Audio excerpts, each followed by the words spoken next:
All right. Hello. Today we have Hannah with us. Hannah is a sex and intimacy coach, also known as the Libido Fairy. She specializes in helping low libido women unlock deeper connection and pleasure in their relationships. With a background in somatic therapy, trauma-informed coaching, and holistic healing, Hannah empowers her clients to embrace their desires, communicate openly, and cultivate a thriving intimate life. Her work has transformed the lives of hundreds of women, including mine, helping them break through blocks to experience more playful, passionate, and fulfilling relationships. Hi, Hannah. That was so nice. Thank you so much for saying that I've impacted your life as well. That's really so great. So, hi, thank you for having me. We're so excited to have you here. Somehow, the Instagram gods led me to you, and your channel is so inspiring, so fun, such a sense of humor behind, some of the hard conversations that you're bringing into the world. So, yeah, I'm really excited to have you here and have you share your message with the ladies in our community. Amazing. I'm here for it. Let's go. Thank you. Yeah. So, I would love to just kind of hear, how did this happen? How did you get into doing this type of work, if you don't mind sharing? Yeah, I mean, my like many women, my early experiences of sex were pretty disappointing.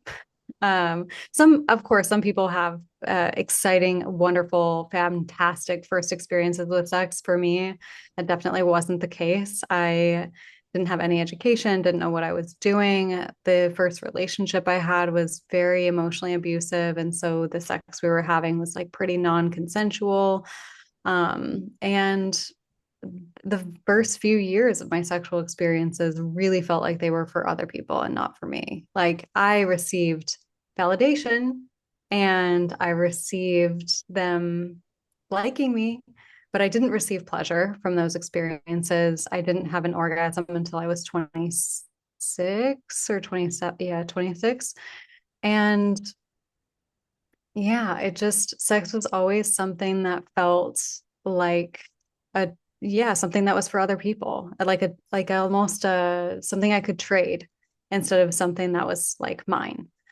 And so after many years of experiences like that, I was in a relationship where the beginning of the relationship was amazing, super hot, super exciting. And then within months of that relationship, I lost interest in sex. And we were together for years, almost 3 years. And we were at a point in our relationship where he had asked my parents if he could marry me. And I just knew that that wasn't going to work. And a lot of it had to do with the way that we were relating to each other intimately. And around that same time, because we'd been dealing with this strain on our relationship and our intimacy for a very long time, we decided, oh, let's try opening our relationship because we live in Austin, Texas. And there's around that time, there were a lot of like, Aubrey Marcus coming out about his open relationship and some people around us that were doing it. And we are like, oh, this could be a great solution for us. And it just completely exploded our relationship. And the ending of that relationship really was a wake up call for me to explore this area of my life and figure it out. Because I knew that, like, I've always just been so driven by love. And I knew that if I was going to have the kind of long term relationship that I really wanted to have, which was one that had so much affection and passion and connection, but was also safe and stable, like, I really had to figure out what was going on with me in sex. And so, yeah, I spent 2 years after that relationship ended just devouring everything that I could about sex, having so many of my own experiments and experiences around sex, doing all of the things, and learning so much from so many amazing teachers in the space. And I shared so much of that on social media while I was doing it too. And yeah, so that's really what's brought me here because in the sharing of that, it was so apparent that so many people other than me had experienced similar things. And I really found a passion for sharing and helping people in this space. And so, it's just been an incredible last 5 years now in this space helping people. And I just love it. It's the best. I'm so fulfilled by my work. It's like the joy of my entire life. Isn't it wild how something like that, the joy of your entire life, can come out of something not great, not comfortable, kind of painful, a lot of learning, but where it has led you is so inspiring and also so brave of you to just be willing to share your journey as you're going through this because we really don't have that many role models, that many women to look to who are even having open conversations about this. There's a lot of shame and guilt, as you know, around the whole experience in itself. And we hear a lot of things like this is the trajectory of life as a woman. This is what it's going to look like. You're playing these types of roles, but then there's no conversation around like, what about our pleasure? What does that like for us in a long-term relationship? Because it is not the same in other forms of relationship. And yeah, there's so few people having the conversation. So it was really refreshing to find you and see your work and just the humor and lightness that you bring, but also the education as well. And I think the education is so important because it's like a salve to that shame and guilt that we can feel in our own experience. Totally, totally. Because that was like, I really think that like if all women really understood how to give themselves pleasure, how to ask for the things that they want sexually, how to understand how their body works, how to connect with their body and listen to it and advocate for it, the entire world would be better because of that. Truly. Absolutely. I mean, I'm primarily, as you know, work with a population of women who are dealing with severe premenstrual symptoms. And within that population, again, there's so much like put everyone else first. I can't put my needs first. I can't take care of myself. That's selfish. And that's just basic needs. Like, are you eating? Are you drinking water? Are you going to the bathroom when you need to? We're not even getting into just like the cherry on top, which we consider it pleasure, when really it's an integral part of our well-being. It's not like this thing that we can opt out of and not have and think we're still going to live a fulfilling life. It's so sad. For sure. Yeah. Unfortunately, I meet a lot of women who stumble upon my page and like they believe that like there's this myth that they believe that they're just not a sexual person or they might be asexual. And I'm like, girl, no, you just like have never learned how your body works and how to actually enjoy intimacy with yourself and with other people. Mm. So, Yeah. yeah, The education is such a bridge. And that's something that really is at the forefront of your work. So maybe we can, bust some myths here to start out around or dive into some facts. I'm not sure where we should start really, but I think that education is always a great place to start because it opens the door to self-understanding. It opens the door to acceptance and like I said, kind of is a salve over that shame and guilt that we can feel. And really, I mean, getting into the education was life-changing for me, even in my experience with premenstrual symptoms in the context of sex, like learning about tumescence, learning about responsive versus spontaneous desire. It was just such a relief to feel like I'm not a broken person. This is just how my body works, but no one told me that, along with lots of other things. yes. So, what are some of the things that you learned in your journey that shifted the script for you? One of the biggest things was around believing. So there's a myth perpetuated by the porn industry and what we see in media, which is that like women, if they are turned on, they should be immediately wet, and if they like someone, they should be immediately turned on and aroused and what that should look like. And that is just complete, it just the image that's portrayed is just 0% realistic. Maybe if you're like 15, but like, and just freshly overflowing with hormones, which is wonderful, like, yay for puberty, but like, that's not the reality of like maturation in a woman's body.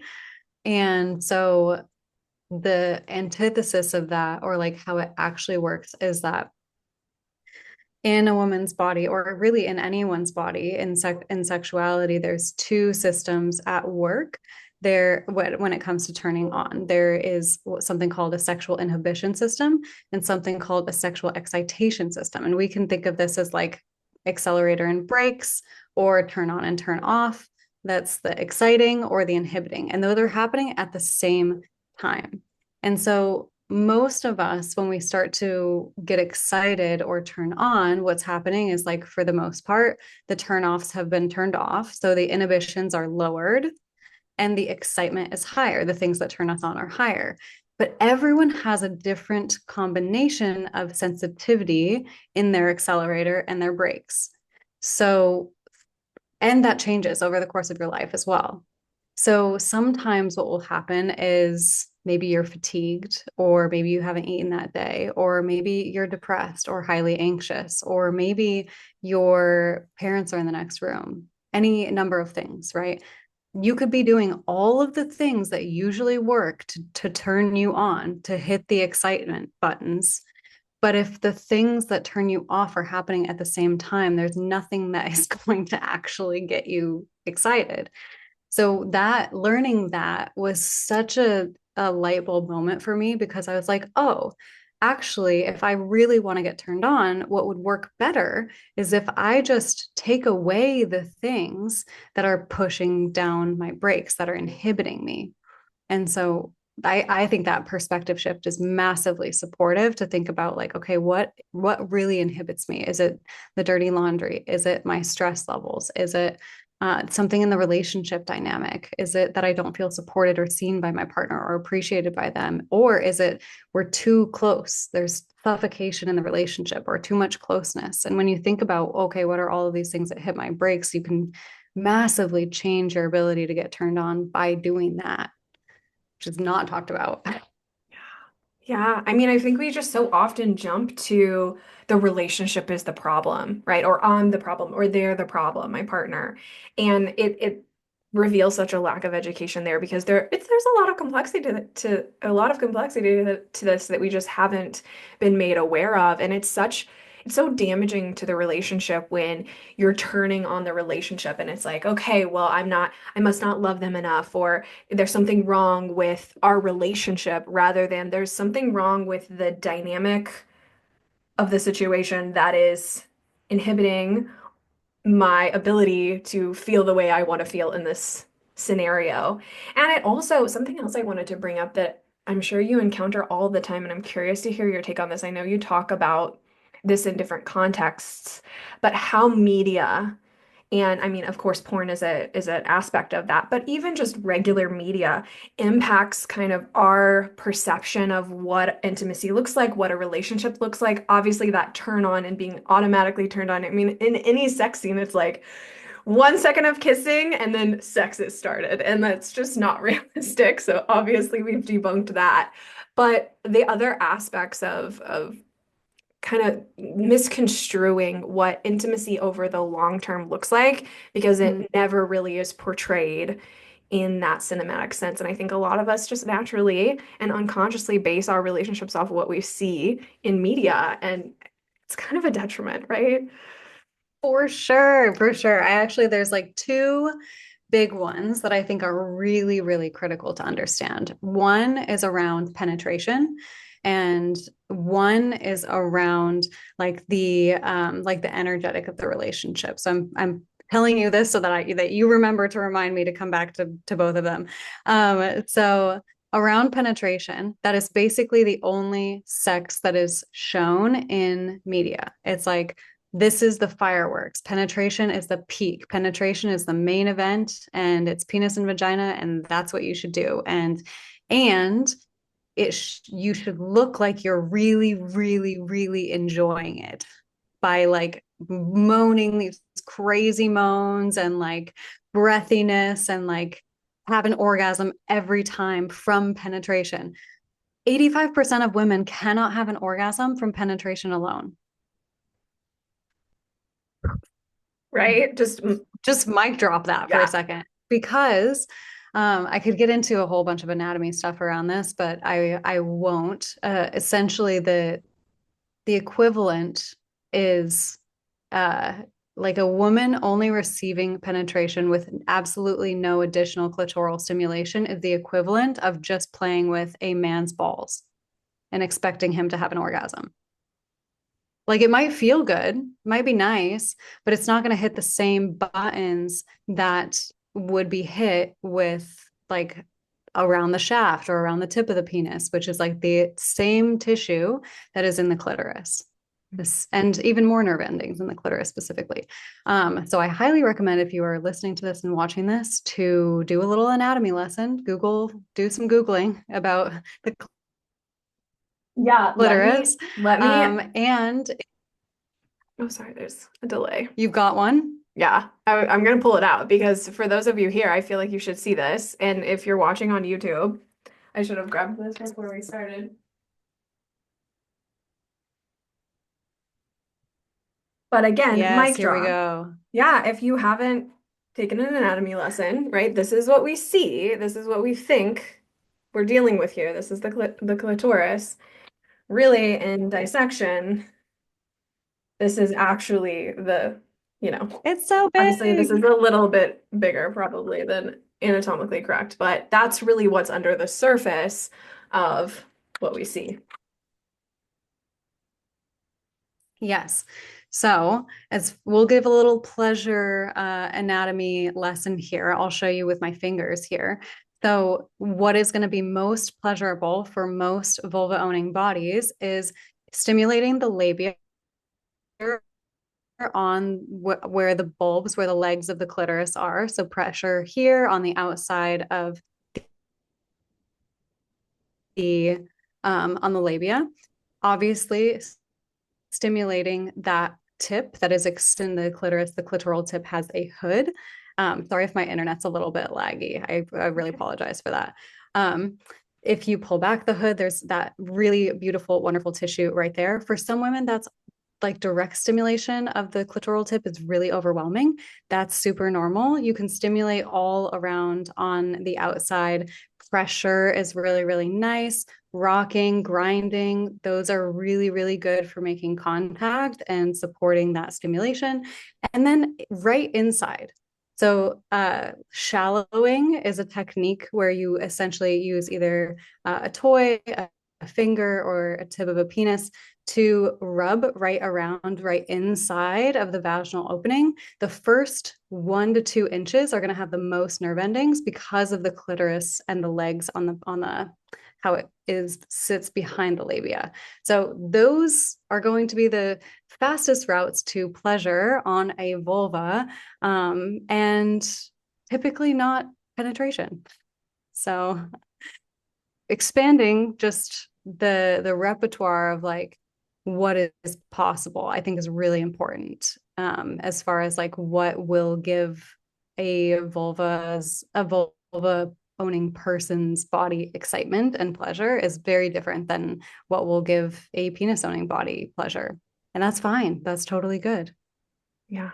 Yeah, that anatomy lesson is so key because how many of us have been living for decades thinking, why can't I have an orgasm with penetration? Like, what's wrong with me? And then not even getting into your partner and their lack of education around this as well, and their disappointment and their pleasure that they're able to provide you, thinking that that's going to do the trick. It's just, yeah, we need a new frontier of education for women and pleasure and an embrace of that because it really does. It reverberates out into all other aspects of our communities and our lives if we experience more pleasure. I mean, without getting into the physiological effects of the benefits of that, um, even just the release of stress that we're going to be experiencing and just turning towards more pleasure overall. So Okay, thanks so for there was that. another, yes, Yes. the other half of that. Mhm. Um, as far as media portrayal of relationships goes, there's a huge discrepancy between what's displayed as far as long-term relationship success in media and what's real, what's realistic. So in media, basically the only options that you're really shown are the resentful wife that just kind of like picks on her husband and demeans him, and they have a sexless marriage, or someone's cheating on someone in the marriage. Like there just isn't, I don't see really anywhere a portrayal of like really loving, connected, intimate, affectionate, sustainable relationship at all. Or movies just end when they get married. It's like that's the ending. They get married, yay. And like who knows what happens after. And then you know, in the other movies, it's like, oh, well, they hate each other now and they're getting a divorce. Like that's what happens. So like the misconception is that if you have love, then passion should just happen naturally, sex should just happen spontaneously. You should just feel this excitement for your partner forever, and the butterflies will always be there.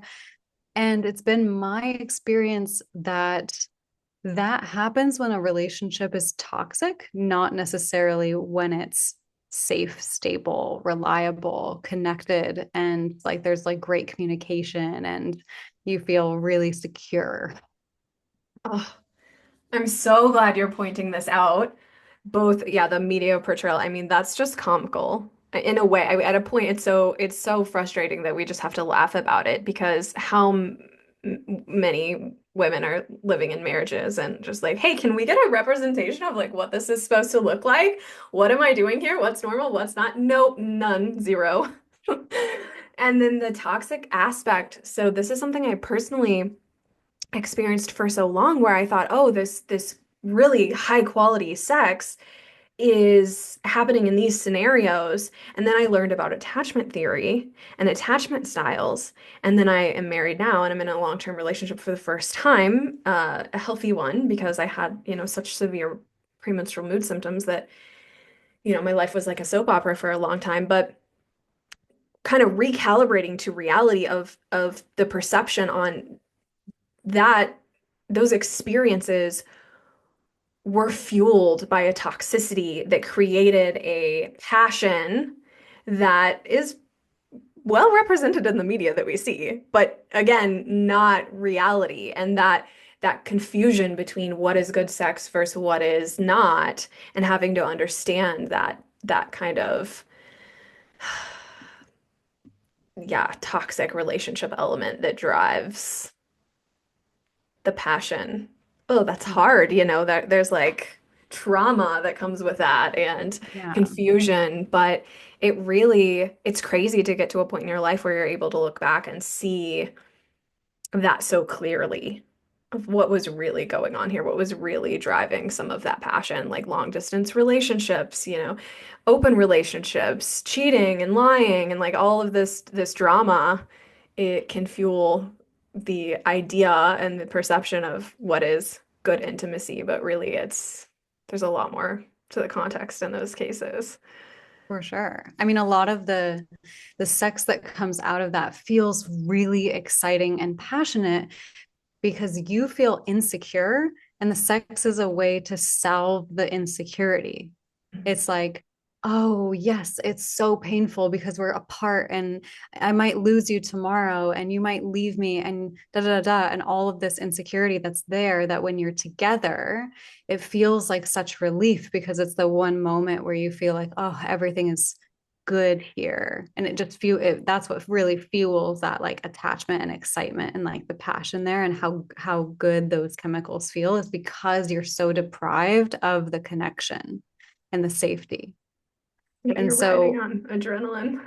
exactly, you're riding on adrenaline and cortisol and a bunch of other chemicals that are not really sustainable or good for your body. And so the difference then of like what happens, unfortunately, because that is what's represented in the media of like, oh, that's a healthy relationship, is one where you feel so passionate about the person and you get butterflies about them and there's like excitement. Like we don't, we start to feel that when we're in a safe and stable relationship, it's boring and it's wrong because it's boring.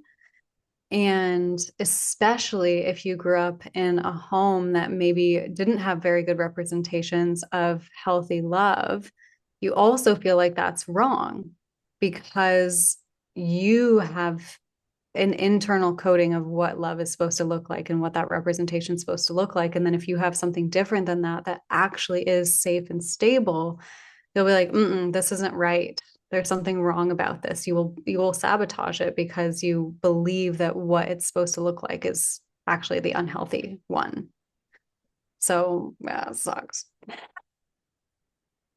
I love the depth of this work, though, right? We get in here and we're like, pleasure, intimacy, connection. And, uncover one layer and it's, a lot deeper than that and so complex. And it's, endless, endless things to talk about. So it's really cool. But I do think that needs to be shouted from the rooftops of this passionate sex that you think is so good can be being fueled by insecurity. And I love that you bring it back to that. I'm gonna get a little can I get a little personal for a second? I'm curious to Sure. hear what you think Yeah. about this or how much you run into this because I think it's probably a lot more common than I realize. But then moving into that safe space, having a secure relationship and recognizing that it can be harder to be vulnerable and intimate in that context than it was in these more shady, insecure relationship types. That's something that I have encountered in my marriage. And I'm like, I really don't see people talking about this, but I bet that you do.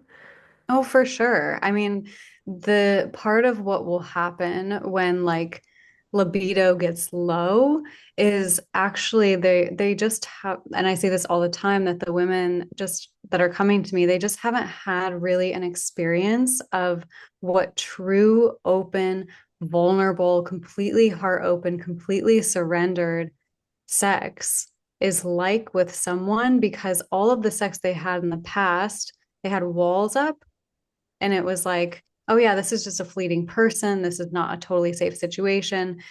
It's exciting, but that's really not getting to the depth of like what is possible in sex, which is like totally vulnerable, true soul connection between two people. And so they're like, well, there's something missing from my sex. Like, I don't know. It's not that, it's just not that fulfilling, or it's just not that exciting. And I'm like, well, it's because you're not willing to really go there. Like, you're not, you don't, well, there's a bunch of things, but like part of it is often that like they haven't been able to, with this person that they love so much, really let down this last layer because they've built a lot of armor up around sexuality. And so, yeah, there's like, it's scary for sure to be like, okay, like this is the last piece of myself that I'm really vulnerably opening up to my partner. And even if we've been together for 10 years, 15 years, maybe I've never really let him see all of me here. So scary. So scary. But on the other side of that is like the deepest connection with another human being that you can possibly have, really. Yeah. Why is it so scary? It's like all we want, and then at the same time, like this is too Um, much. it's just scary because, well, for a few reasons. One, it's scary because we just don't know what it's going to be like. And so, the unknown has its own, like we have our little system is like built for homeostasis. And so when something is unknown, we're like, bad. Like we shouldn't do that because we don't know what's going to happen. And we know what's going to happen over here, even if it kind of sucks. We'd rather have this than we don't know what's going to happen. So that's really natural to feel just fear of something that you've never experienced before. But I think also pleasure is inherently scary because we don't have really any models in our environment of pleasure that doesn't come with guilt, or pleasure that doesn't come with judgment or shame, or pleasure that doesn't come with reciprocity or expectation.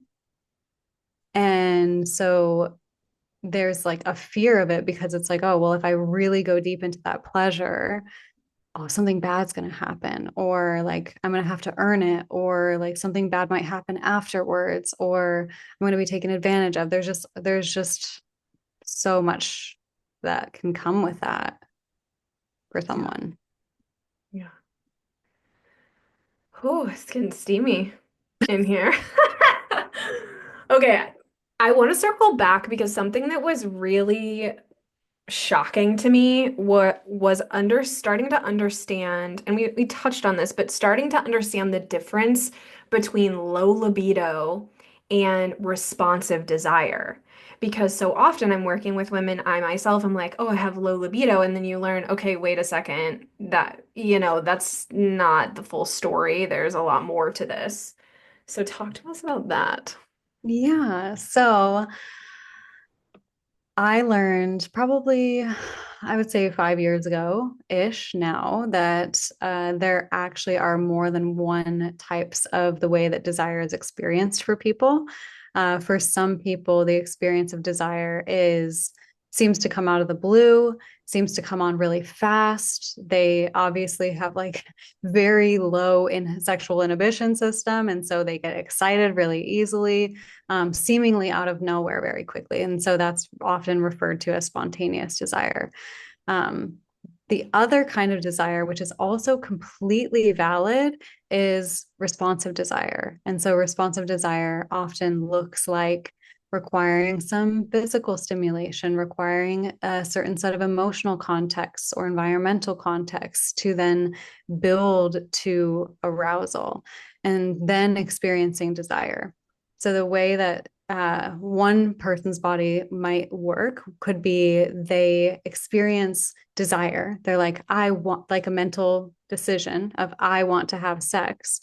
And then their body responds with arousal, the physical signs of arousal. And then for many other women specifically, like 85% of women experience desire in this way, which is that their body experiences physical arousal first, and then they have a mental desire. They're like, oh, I want to have sex now because my body's turned on, so I want to have sex. But what it takes for them to get to that point of physical arousal is often the right environmental context, the right emotional context or emotional dynamic, or physical stimulation, physical pleasure. That's why for many women, they're like, I really like I don't really experience like, urges for sex, but once I'm there, I love it. We have great sex. It's so awesome. It's so fun. And I'm like really turned on, but I don't really just like out of the blue, I'm not really thinking about sex. I'm like, okay, great. You probably have responsive desire. That's totally valid and fine. Yeah. Perfect. Yeah. So, So not experiencing the overwhelming urge to have sex, that doesn't equal low libido. correct. So wild, right? Yeah. Like the Yeah. reality that, oh, your body needs to be in a certain state before you want the desire. And I mean, I think everyone here has experienced that at some point, that experience, but no one has ever told us this, you know? There's never been a Right. conversation of, oh, it's normal to not feel like you want it at the drop of a hat, or even in the initiation stage. It Yes. might come later, and that's such a hard thing in a marriage to run into too, because you get into the, you know, who's initiating more and who's initiating less, and then there can be resentment there, and then there can be a lot of shame and guilt from the partner who's initiating more, and they're being turned down when they don't understand that this isn't really about you. This is about my body isn't in a state to make this happen. And that's something I see you talking about a lot that was such a light bulb moment for me. And it was so refreshing to hear someone say this of like, instead of the automatic no, because my body will just be like, no, no, immediately, like, no. And it's like, okay, just say maybe, you know? I don't know exactly the language you use, but that's what my takeaway was just like, let's see how this feels and then make a decision rather than this jumping to this automatic no, because your body just, you actually don't know yet what you want and Yes. what you Yeah, are ready for. 100%.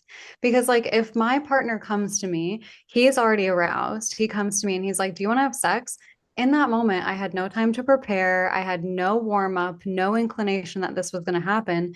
My body isn't aroused at all. He's coming to me, "Do you want to have sex?" My answer is always going to be no. In that moment, the answer is no, I don't.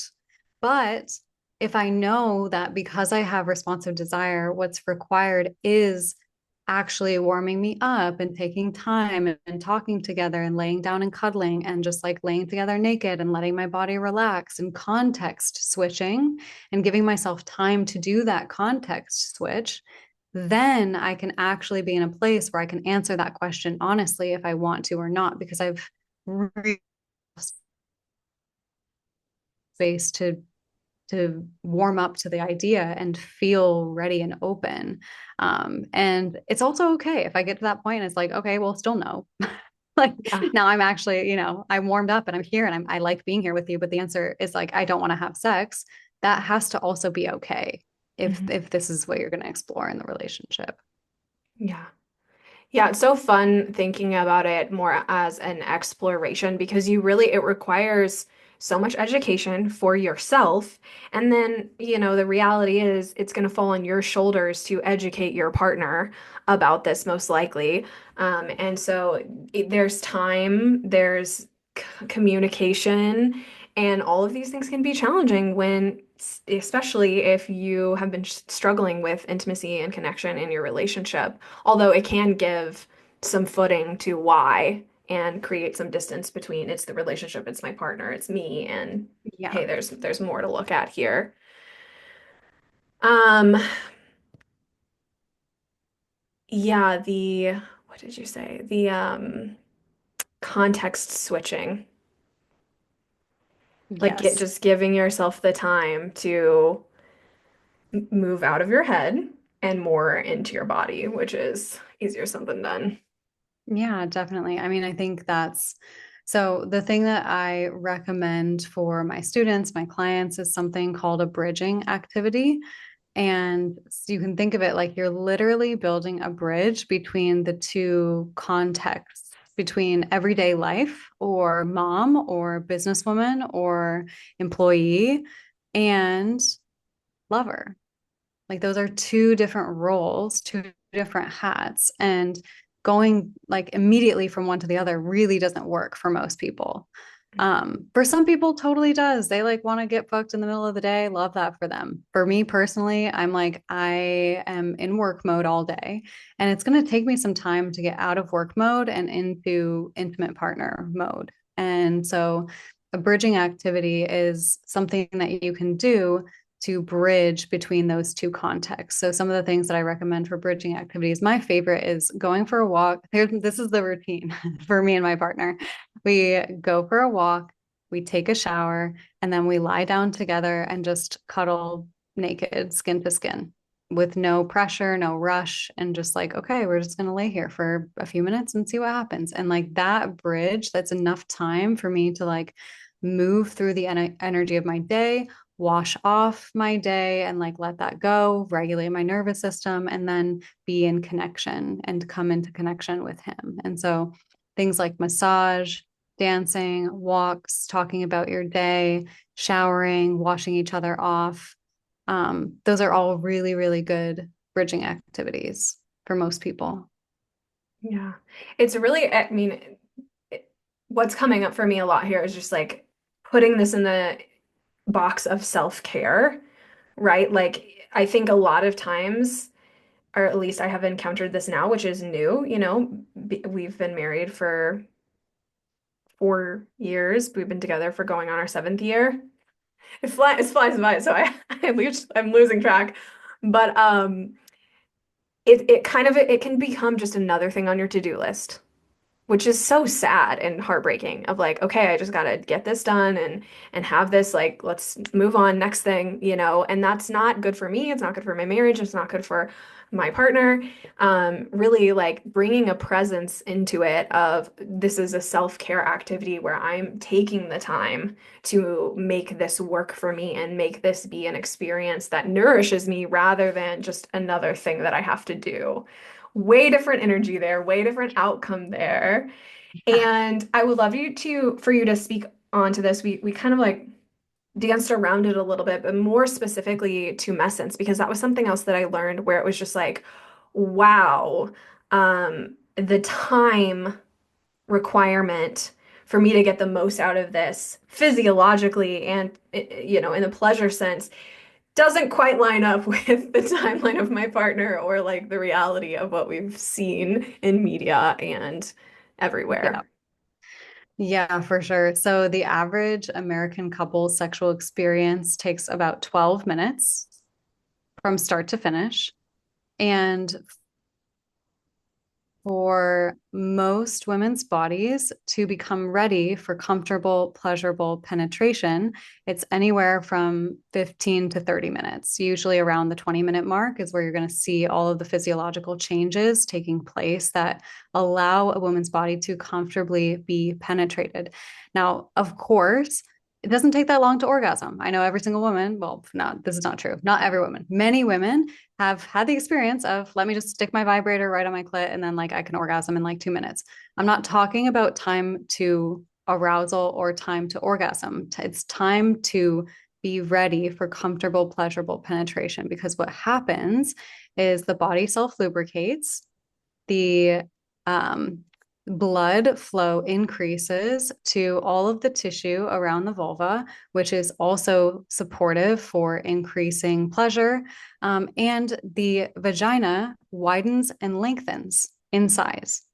And so, if you have ever had the experience of feeling like there's pain after sex, or feeling like you're getting hit inside, or your cervix is getting hit, or you're uncomfortable in penetration, a lot of times it's because you did not give your body enough time to actually achieve this place, which is able to receive penetration and optimized for receiving penetration. So yeah, it's wild what the body does if you give it the space and the time that it actually needs to want to be penetrated. And that it does. It takes usually around 20 minutes to really achieve that. So Yeah. Yeah, so yeah. 12, what we're getting, the full experience versus at least 20.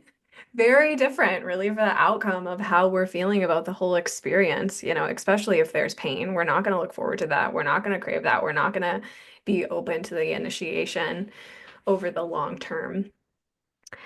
Um, Something else I see you talk about a lot that I love is kind of busting the myth around like scheduling sex isn't sexy. Yes. Yeah. Yeah, let's Such talk a about that. relief. Yeah. As a avid scheduler. Oh my gosh. I so the thing that really I think helps shifts people's perspective, there's two things that I think helps shift people's perspective around this. One is that most of the time when they say they want sex to be spontaneous, what they really mean is that they want sex to be fun. They want it to be enjoyable. They want it to be an exciting, rewarding experience. Like that's what they really mean when they say they want it to be spontaneous. Like they want it to feel fun and exciting. And so I think that shift really helps. It's like you can have fun and exciting sex that is not necessarily spontaneous, or like really think about what it is that you want out of it, that you mean when you say, I want it to be spontaneous. Okay. And the other piece to it is that at the beginning of your relationship, all of your sex was planned because you would make a date. You'd set up a date and a time to like go out, and you knew that you were gonna have sex, probably because what would you do? You'd shave your legs, you'd shave your body, you'd like wash and make yourself look and smell really good. You'd like put on lingerie and build this anticipation and this excitement, and because you knew you were probably gonna have sex, and so you had all of this warm up time to this scheduled experience with your partner that had a lot of excitement, anticipation, intention to it, and effort put in. And that's the piece that's really missing when it comes to the idea, I think, of scheduling sex is that there's no ceremony, there's no ritual, there's no buildup, there's no excitement when most people think about putting sex on the calendar. But you can put sex on the calendar and then get ready for it in a way that feels really good to both you and your partner, feels really exciting and builds anticipation and makes it special. And it doesn't have to take that much work to do that. You put it on the calendar for a 1 hour experience.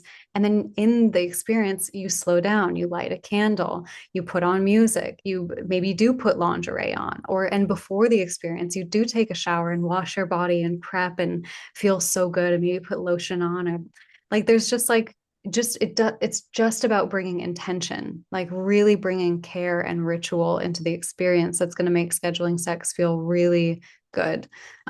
There's one more piece actually that I think is important to add on this is that I actually don't typically recommend to schedule sex to look a certain way. Like I think when most people think of scheduling sex, what they think that I mean when I say that is scheduling penis and vagina penetration. Again, that's not how we're defining sex in this conversation. What I mean when I say schedule sex is scheduling time to be in sexual energy with your partner. And that can literally look like so many things. It can look like giving a sexy massage. It can look like dry humping. It can look like making out. It can look like you receive oral and then nothing else happens. It can look like you're just sexy dancing together. You give your partner a lap dance and like that's it. Like there's just so many ways that that can look. And so what I recommend is building like a list, a menu of options that you can explore when you get to your scheduled time, like similar to a restaurant. Like you set a reservation at a restaurant, but you don't order in advance the food you're going to eat on Friday. You're like, no, I want to go to this restaurant on Friday, but then when I get there, I'm going to decide if I want hot dogs or hamburgers. That's a terrible, and the food choices were bad, but I'm going to choose when I get there based on my mood and my energy levels and my hunger levels, what I actually want to have when I'm there. And so I think that's really also an important component to this is like make a list of all of the things that you could have that would feel emotionally connecting and intimate and sexy and fun with your partner. And then when you get there, make a decision about how you actually feel and what you want in that moment. Such an amazing tip, Hannah. Love that you broke it down like that too. Really reframing and a lot of mindset work around shifting the idea of sex really more to intimacy and connection, which can encompass a lot of different things. And ultimately, it will make your sex better. But yeah, sex isn't just the penis and vagina action here or, penetration in general. It's so much more than that. And especially when we're talking long-term relationships and the health of our bodies, we need that intimacy, we need that connection. And it's just everything you're offering and everything you're bringing into the conversation is such a refreshing, such a breath of fresh air of, you don't have to be a different person, you don't have to change your relationship. A little bit of mindset work, a little bit of education, and you can have a much more fulfilling life overall when you start to do this, as we're seeing, this quite deep work. Yes, definitely. Yeah. I mean, I really think really so much of it is about education. It's about understanding. It's not just about education about sex either. It's like education on your body, like really taking the time to become a student of what makes my body feel good, what makes my body feel open, what makes my body feel delighted, and really building the skill of listening to that and trusting that and following that and allowing yourself to have that. And I really, really believe that if we consistently do the things that bring us joy, bring us closer to ourselves, give us pleasure, and also simultaneously make us feel proud of ourselves, like if we optimize for that, can't go wrong, really, in that. Yeah. I'm wondering, because you've been doing this work for a while, what are some surprising outcomes that you're seeing with your students that maybe you didn't expect when you started doing this work? Well, it's funny because I think these outcomes are surprising to them. But they're not surprising to me because I went through it and I know. But I think some of the outcomes that really surprise my students are things like, oh, they just started making more money in their job all of a sudden because they value themselves more and they're asking more clearly for what they want and they're communicating more transparently at their work and holding themselves with more confidence. And like outcomes like they just feel more at ease around their friends. Like they feel like they can be more authentically themselves and just can, say things without second guessing themselves or over analyzing themselves. I think stuff like that, where it's more of like a downstream ripple effect of the relationship that gets built with yourself as a result of learning yourself sexually, that is like always very surprising to the students. But to me, I'm like, well, like, duh, of course we're doing that because yeah, the way that I approach sex is not just like, okay, just like, try this game or try this toy or like I think it's just so much deeper than that. And the service that we're providing is much deeper than that because we want to really help people at the core feel connected to themselves and their bodies and be their best advocate. Like that's really what we're doing. And the byproduct of that is like they get healthier, happier, more connected relationships and better sex, but they also walk away with like true self-trust and confidence and love, like real love for themselves from the actions that they take, not just from like words that they say. So, yeah. That's so exciting and beautiful. It is a health journey, right? And anytime you go on a health journey, the goal is like, I want to feel better. I want the situation to be better.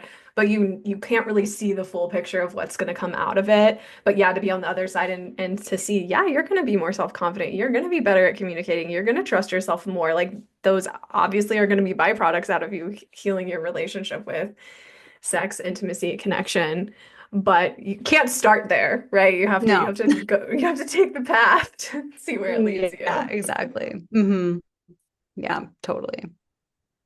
Well, it has been so fun chatting with you, Hannah. It's been such a gift to have you here. Thanks for all the work that you're doing, all the education and awareness and hope, really, that you're bringing and into the world and helping us all feel like we have somewhere to turn when we're struggling with these things. Where can all of the ladies in our community find you? And can you tell us a little bit more about how you are working to what services and how you're working to help provide support in this area? Totally. I mean, I think for anyone that's interested in learning more in this, just Instagram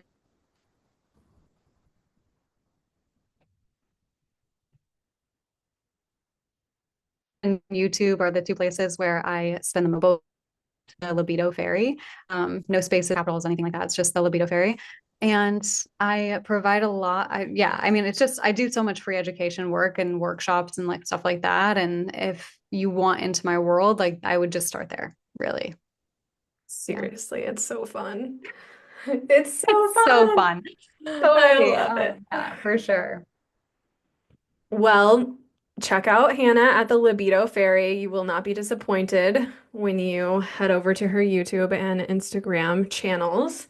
And thank you so much again for being here. It was a delight chatting with you and hope to speak again. Yeah. Thanks so much, Jess. See ya.